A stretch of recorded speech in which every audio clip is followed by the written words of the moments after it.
Hey guys, JB here from Alpha Wolf Consulting, coming to you today with another episode of Understanding Thyself. This is episode 4, and it's really understanding what is self-confidence. And to understand self-confidence is simply to understand self-confidence equals self-certainty. So when I am certain in my actions or the outcomes of my actions, I am confident in taking those actions. So when we understand confidence is just certainty, we are able to do many things. For example, we're able to measure the metrics that give us this sense of certainty in life. For example, in life, I do not seek to be confident in the situation, but if I can be confident in myself in every situation, I am always confident no matter what the external environment has. When I try and project confidence over the external environment, I have to project control. So I have to control my environment to feel confident. So we just got to understand that there's a separation between what we feel in ourselves and our external environment. So we can either seek to validate everything about who I am through my external environment or through myself. Now, to have certainty means I need control, because certainty is certainty of outcome, certainty of, the truth. So we got to understand, well, truth is only known within ourselves. Okay? So I only understand truth as being individualistic. To me, there is no universal truth. That is the greatest lie of life, is that these consensuses on truth equal some greater divine power, okay, dictating what is right and what is wrong. Inherently, what is right and what is wrong is subjective to each man. For what you can justify as being acceptable becomes acceptable to you. Look at war. Look at, take, right now Gaza, take it Ukraine. Like, how are the Israelis, how are the Russians able to bomb civilians knowing that they will kill them without care? And the important thing to understand is it's through, seeking our validation outside. So we're seeking a universal truth of these people are good, these people are bad. God says this is right, God says this is bad. We are all God. So what we say is being right, what we say is being wrong is right and wrong to us. So it's very important to understand this, because there is no morality in life. We bring the morality in life. That is each of our gifts, is we are given the gift of choosing what is moral to us, what is the right thing for us to do, how is the right way for us to act. And when we really understand this, it becomes very, very easy to have self-confidence when we're being authentic. And being authentic is just validating our own self internally without need of an external environment. So I don't need you to tell me what I say as being true. I don't need you, if I say that,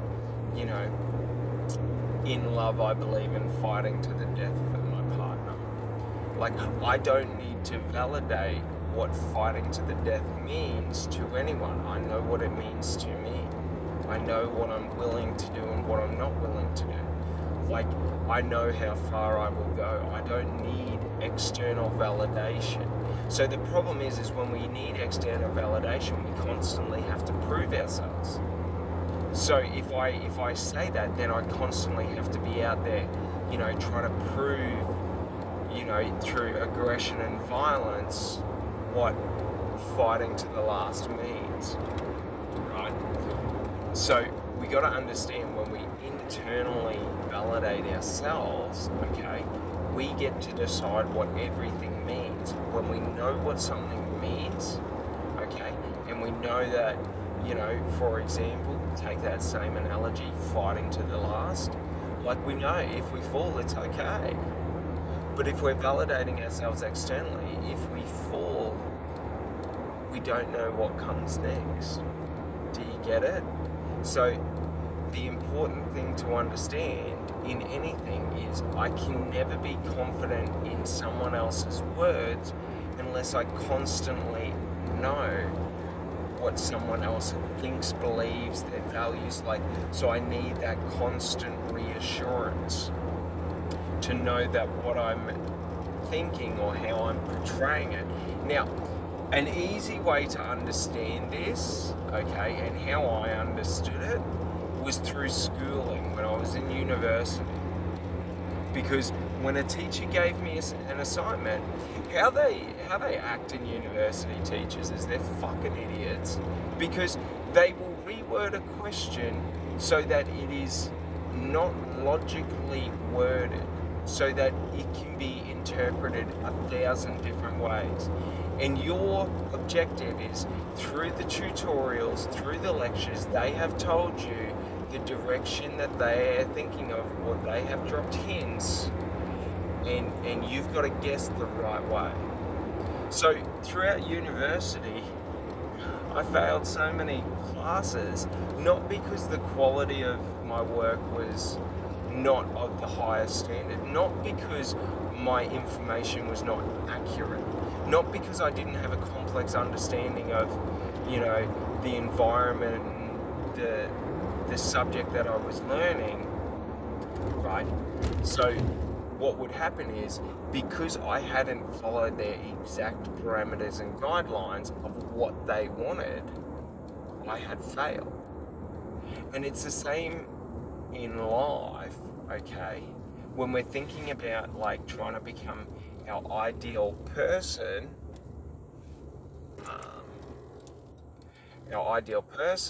sorry, there's a cattle muster going on, which is pretty cool.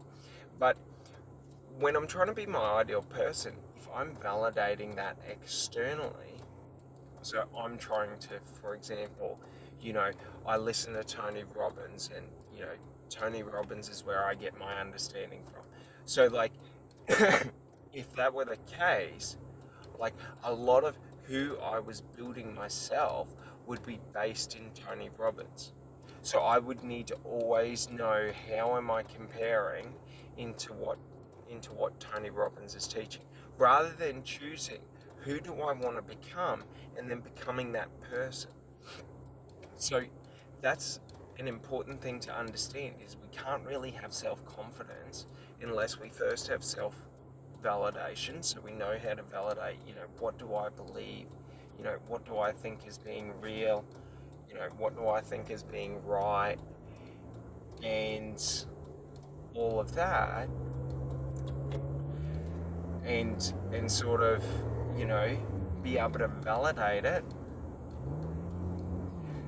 internally, and then basically we have to be able to recondition those thoughts, and that's where self-belief comes in. Think of self-belief, right, as self-belief. We're using our thoughts to recondition our subconscious and our conscious beliefs. So through repetitive acts, so for example, if you want to conceptualize self-belief, think of self-belief like a workout routine. Let's say we're going to become a bodybuilder, okay? So we want to become a bodybuilder. Let's say, you know, to set the parameters, we're 70 kilos, 6'2", okay? We want to become a bodybuilder, not a professional, but an amateur natural, right? So we've got a couple of things that we've got to achieve to be able to do that. We've got to achieve the dietary requirements to put on the size of the mass to fuel the growth of the muscles. You know, like we always say, you can't get big without first being fat. So first you got to get fat, because that puts the frame, okay? That builds out your frame, and then we define the muscle from there. So an important thing to understand is, if we think about it, okay, my thoughts are the foods that I eat, and my beliefs are the actions that I'm taking to the workout I do. So if I want to be a bodybuilder, I have to do bicep curls, right? So I can sit there and think, oh, I'm not getting the results, this isn't working, and all of that, or I can just do the work. So when we repetitively do the work, it ceases to be work and it now becomes habit. Okay? And habits, okay, they're just sort of psychological constructs or psychological shortcuts. A habit is X equals Y. Okay? Like, building a habit is X equals Z plus Y minus, Q. So we're trying to work it out, and then once we work out the path of least resistance to our goal, we formulate it into a habit. That is all our beliefs are in terms of thoughts. So when we think about something over and over and over again, okay, our mind or our psychology, to save on energy, instead of going X equals Y minus Z, plus Q every time, or changing around the variables, just says X equals Y. Okay? So, like, for example, okay, if I'm doing something that's difficult, like, for example, weight loss journeys, they are tremendously difficult, because the thing you got to understand, in any weight loss journey, you're simply fighting yourself. You don't have to lose the weight. You just have to beat your internal narrative, because your internal narrative is what's creating, the conditions that your body's in. So an important thing to understand is, once you understand, for example, for me, like, so when I used to eat animal products and stuff like that before I went plant-based, I used to struggle, because if I didn't train 2 to 3 hours a day because of how much I ate, okay, I would start to put on weight. So if I went 2 to 3 weeks without training, I'd have a gut. I'd start to get man boobs. We don't want man boobs. Once your pec starts to droop outward instead of drooping inward, they're tits. Unfortunately, that's the truth. Arnold Schwarzenegger said it so great, but jump in front of the mirror and without any clothes on, and if it jiggles, it's fat. Like, an important thing to understand in any personal development or anything is, we just have to be honest with ourselves. So if there's aspects about yourself that you don't like, in terms of negative thought patterns or anything like that, or you struggle to do what is necessary for you, and it's just got to be defined by you. So for example, if you're on a weight loss journey, right, like, you don't have to eat 100% healthy. Like, I always go the 80-20 rule, but it doesn't matter if it's 60-40. Like, 80% of the time, okay, when we get hungry, we try to eat something good. If I'm in a position where there's not that many good options, so like, let's say we're out somewhere and there's only, we can only buy food. You know what I mean? Typically, understand this about hospitality, because I did chefing for like 15 years. I loved cooking. But understand this, when you buy food out, okay, they put additional seasoning in. So what if you cook a steak at home, however much butter you use to cook that steak, let's say 2 tablespoons. Understand, in a kitchen, if I'm working in a restaurant, I'll put 3 to 4, because it's going to make it so much more juicy and so much richer. Like, do you understand? So you just got to understand that when we're eating out, it's sort of like we're typically eating a lot more decadent food with either more processing or just like more fatty, because you got to understand in our psychology of our taste, fat is one of those things that our body really craves because it's a survival mechanism. So like we all seek to be fat naturally in the context of, you know, if we're in a survival situation, having that additional stored fat means longevity and survival, right? But we also want to have that counteracted with, we also don't want to have so much fat that it impedes the functionality of the muscles and degrades the joints. Because that's the downside of too much fat, is that you're carrying extra weight, so every activity becomes extra strenuous.